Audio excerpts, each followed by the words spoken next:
Hello lovely people, आप सब हमेशा खुश रहें, स्वस्थ रहें और मस्त रहें और मेरे चैनल को ज़रूर से सब्सक्राइब करें। मैं हूँ प्रीति और आज एक बार फिर लेकर आई हूँ एक नया इंटरेस्टिंग ब्लॉग जिसमें हम बहुत सारी बातें करने वाले हैं, कुछ सीखने वाले हैं और कुछ क्रिएटिव भी होगा और उसके बाद में कुछ कहानी भी होगी। तो शुरू करते हैं आज का ब्लॉग। आज पता है मैं एक आर्टिकल पढ़ रही थी और उस आर्टिकल में बेसिकली जो चीज़ थी, सब्जेक्ट जो उस आर्टिकल का था वो था मोबाइल रेडिएशन। अब मोबाइल तो हमारी ज़िंदगी का एक इतना बड़ा हिस्सा बन चुका है कि अब हम उसे बिल्कुल छोड़ नहीं सकते। तो मोबाइल का यूज़ हम कैसे कर सकते हैं ताकि हमें नुकसान नहीं हो, आज हम ये बात करते हैं। तो सबसे पहले मुझे क्या लगता है कि मोबाइल जो है उसको हम समझें कि मोबाइल कैसे काम करता है। मोबाइल जो है वो रेडिएशन एग्जिट करता है, मतलब रेडिएशन निकलती है मोबाइल से। और अगर हम फ़ोन को बहुत ज़्यादा यूज़ करेंगे, यानी कि रेडिएशन के जितना नज़दीक रहेंगे उतना ही वो हमारे शरीर के लिए, हमारे ब्रेन के लिए नुकसान देने वाला हो जाएगा। तो हम ऐसा क्या कर सकते हैं कि मोबाइल जो है उससे हम अपना डिस्टेंस बना के सकें और मतलब जो रेडिएशन है उससे हम अपने आप को बचा सकें। बेसिकली लेमन लैंग्वेज में हम बात करें तो मोबाइल जो है वो शहर वैल्यू जो है उसके थ्रू उसको काउंट किया जाता है कि कितनी वैल्यू है। तो जितना ज़्यादा एक्सपोजर मोबाइल का होगा उतना ज़्यादा हम रेडिएशन के प्रभाव में भी आएंगे। तो ऐसा हम क्या कर सकते हैं कि दिक्कत ना हो हमें, और टेक्नोलॉजी है तो उसको भी हमें यूज़ करना है अच्छी तरह से। तो क्या कर सकते हैं, तो मुझे क्या लगता है कि कुछ कुछ छोटी छोटी चीज़ें हैं जो हम यूज़ कर सकते हैं और उसके थ्रू हम अपने आप को बचा सकते हैं और साथ में टेक्नोलॉजी को भी हम फुल यूज़ कर सकते हैं। जैसे कि अगर हम कॉल पे बात कर रहे हैं और हमें ज़्यादा देर तक कॉल पे बात करनी है तो हम स्पीकर ऑन करके बात कर सकते हैं या फिर हम हेडफोन लगा सकते हैं या ईयरफोन लगा सकते हैं। उससे क्या होगा कि फ़ोन जो है उससे हम अपने आप को दूर बना लेंगे। अब क्या होता है कि मैंने भी पता है बहुत बार ऑब्जर्व किया ये चीज़ और उसके बाद में मैंने भी इम्प्लीमेंट किया इसको कि जैसे मैंने फ़ोन पे बात करनी है, थोड़ी सी लंबी बात हो गई तो उसमें क्या होता था कि कान ऐसे गर्म हो जाता था, मतलब ऐसे बहुत ऐसे लगता था कि कान गर्म हो रहा है और वो महसूस होता था। तो एक बार दो बार हुआ तो मुझे लगा शायद ऐसे ही हो गया होगा, लेकिन फिर समझ में आया कि नहीं, ये मोबाइल की वजह से ऐसा हो रहा है। तो फिर मैंने क्या किया कि मैं जनरली या तो स्पीकर पे बात करती हूँ या फिर मैं ईयरफोन लगा लेती हूँ, हेडफोन लगा के बात कर लेती हूँ, जिससे कि फ़ोन जो है, जो डिवाइस है, उससे मैं अपने आप को दूर कर लेती हूँ। तो एक तो ये चीज़ मैं करती हूँ। उसके अलावा सोते टाइम पे हम जनरली आदत होती है ना, रात को हम स्क्रॉल करते रहते हैं, देखते रहते हैं। तो उसका क्या फ़र्क पड़ता है कि एक चीज़ तो ये होती है कि हमें नींद नहीं आती, क्योंकि ब्लू स्क्रीन जो है वो टाइम, हम जितना ब्लू स्क्रीन को देखते रहते हैं तो नींद आने में दिक्कत होती है। और आप ऑब्ज़र्व करेंगे अगर, तो 1 से 2 घंटा लग जाता है। जैसे हमने फ़ोन चला रहे हैं, हम स्क्रॉल कर रहे हैं, रील देख रहे हैं या कुछ भी देख रहे हैं, तो 1-2 घंटे के बाद में हमें नींद आती है जब हम फ़ोन रख चुके होते हैं। तो ये एक चीज़ है कि हमें नींद आने में दिक्कत होती है अगर हम फ़ोन को स्क्रॉल ज़्यादा करते रहते हैं और सोने के टाइम पे स्क्रॉल करते हैं। तो जो सोने का टाइम है अब आपका सबका, तो उस टाइम से 2 घंटे पहले हमें फ़ोन देखना बंद कर देना चाहिए ताकि हम अपने रूटीन में प्रॉब्लम नहीं आए, हम टाइम से सो पाएँ। उसके अलावा आदत होती है ना कि हमने स्क्रॉल किया और फिर नींद आ रही है तो फ़ोन पास में, सिर के पास में रख के हम सो गए। बहुत गलत चीज़ हो जाती है ये। इससे क्या होता है कि रेडिएशन बिल्कुल हमारे कान के पास में है, सिर के पास में है, तो इससे हेडेक की प्रॉब्लम होती है। नींद, जैसे हमने डिस्कशन किया कि नींद आने में दिक्कत होती है। तो इस तरह से ये प्रॉब्लम्स हमें होती हैं। तो फ़ोन को हमने देख लिया है तो उसको हम एटलीस्ट मतलब 2 फुट के डिस्टेंस पे रखें, कहीं टेबल पे दूर रखें, ताकि उससे रेडिएशन से हम अपने आप को बचा पाएँ। तो ये कुछ कुछ चीज़ें हैं जो मुझे लगता है कि हम इम्प्लीमेंट करें तो हमारी लाइफ ईजी हो जाएगी बिना किसी नुकसान के। मतलब जो टेक्नोलॉजी के थ्रू हमें इन्फॉर्मेशन लेनी है, ऑब्वियसली आजकल हर चीज़, मतलब कुछ भी हमें जानना है, सर्च करना है, पता लगाना है या किसी से कनेक्ट करना है, तो वो सब कुछ फ़ोन के थ्रू ही होता है।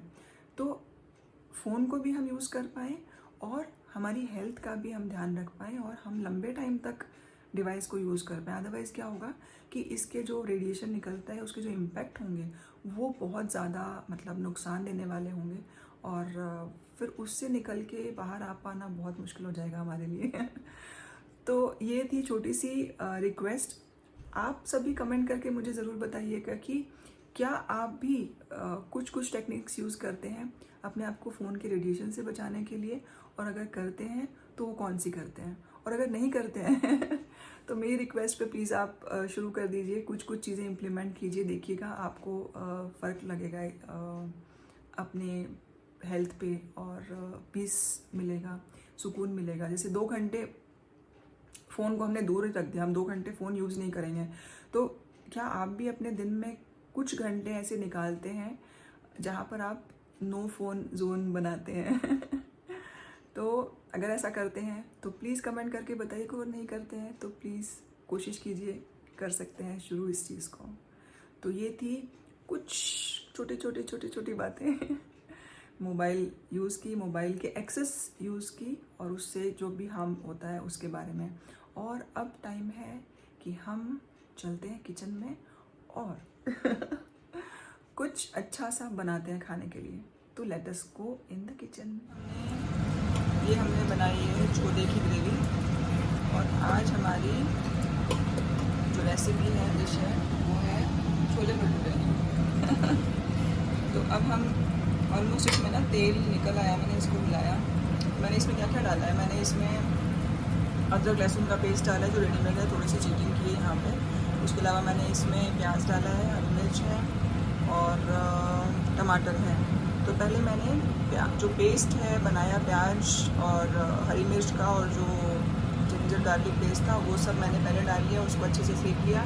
उसके बाद में मैंने फिर इसमें टमाटर डाला, और अब देखेंगे कि ये तेल इसमें निकल के आ गया है।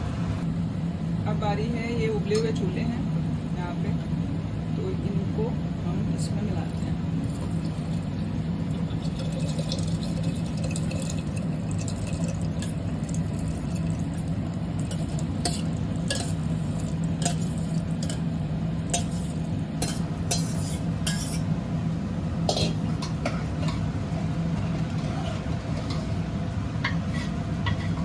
अब ये मिक्स हो गए हैं, और अब हमें इसे कुकर को बंद करेंगे और इसको एक सीटी और लगवाएंगे।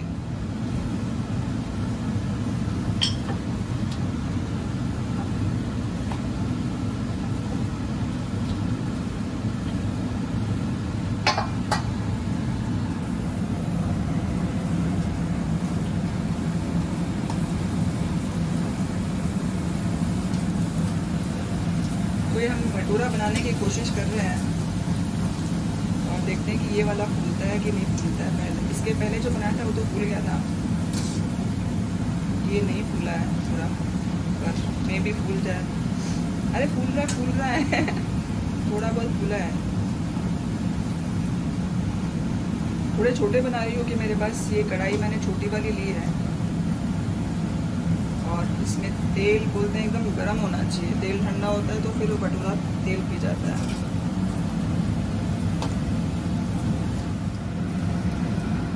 और अब एक छोटी सी कहानी जो हमें प्रेरणा देगी, और छोटी सी है तो सुनते हैं कहानी। मैं सुनाती हूँ आपको कहानी। एक बार क्या होता है, और ये कहानी है लक्ष्मी जी की।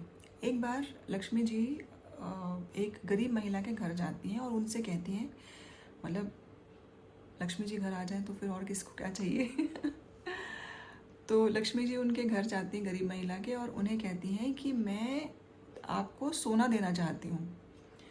अब महिला जो है वो, उन्होंने सुना लक्ष्मी जी, तो प्रकट हुई, इतनी खुश हुई वो भगवान को देख करके, और उसके बाद में माँ कह रही हैं कि मैं सोना देना चाहती हूँ।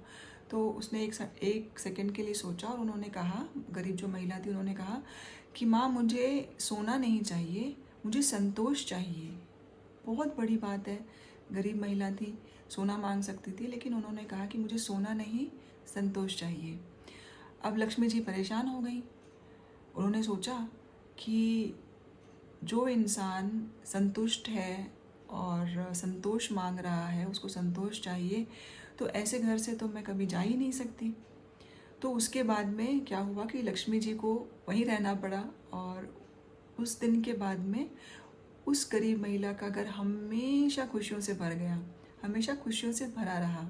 सीख यही है कि जब हम दिल से, मन से खुश होते हैं, संतुष्ट होते हैं, सेटिस्फाइड होते हैं, तो असली लक्ष्मी तभी हमारे साथ रहती है। वही पॉइंट होता है जब हम लक्ष्मी जी को पा सकते हैं। तो ये थी आज की छोटी सी कहानी।